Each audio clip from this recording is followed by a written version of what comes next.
જ્યાં દવા કામ નથી લાગતી ને સાહેબ, ત્યાં દુઆ કામ લાગે છે. જ્યાં દવા કામ નથી લાગતી ત્યાં દુઆ કામ લાગે છે. એનું એક સુંદર મજાનું દ્રષ્ટાંત છે, સત્ય ઘટના છે, સાંભળવા જેવી છે. અમદાવાદની અંદર એક ડોક્ટર છે, તેની ત્યાં એક બાળકનો જન્મ થાય છે.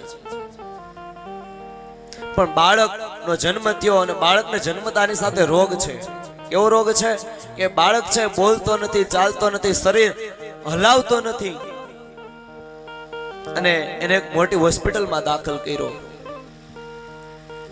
અનેક સારવાર કરી પણ એ બાળકની જે તબિયત છે એની અંદર કાંઈ ફેર પડ્યો નહીં.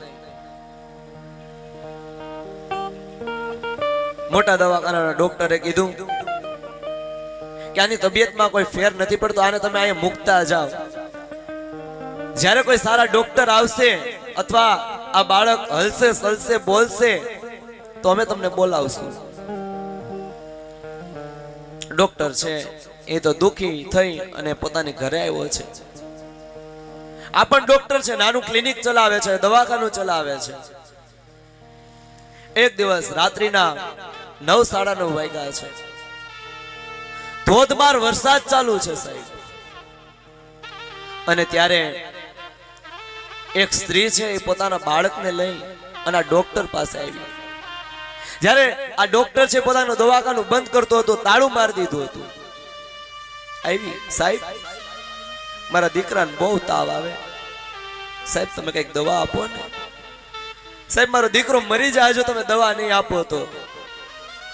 એટલે ડોક્ટરને થયું, કીધું કે નહીં, મારું ક્લિનિક તો બંધ થઈ ગયું છે, જો તમારે દવા જોતી હોય તો કાલે આવજો.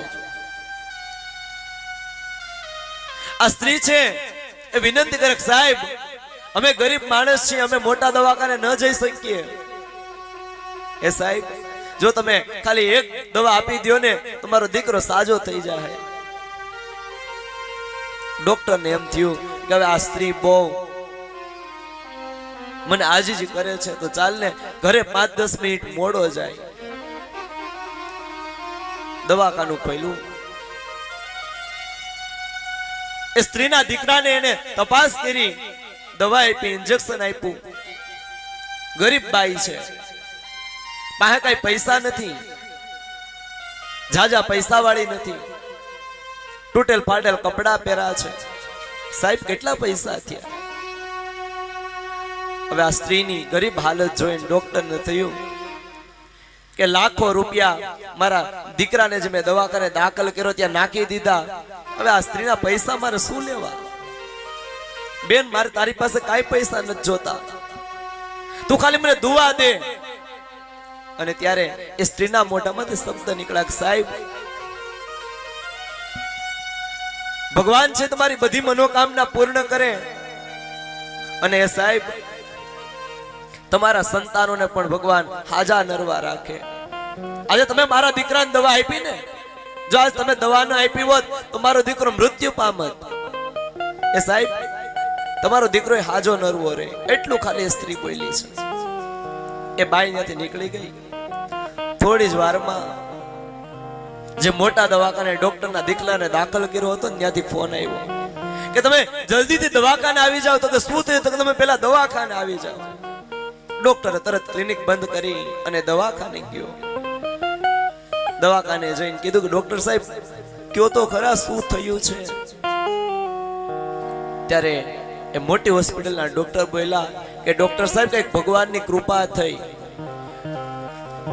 કે આજે અચાનક અમેરિકાથી ડોક્ટર આવ્યા, અને અમેરિકાથી ડોક્ટર આવ્યા અને એને તમારા દીકરાની તપાસ કરી અને દીકરાને બોલાવ્યો, ને આજે તમારો દીકરો છે બોલ્યો, હૈલો.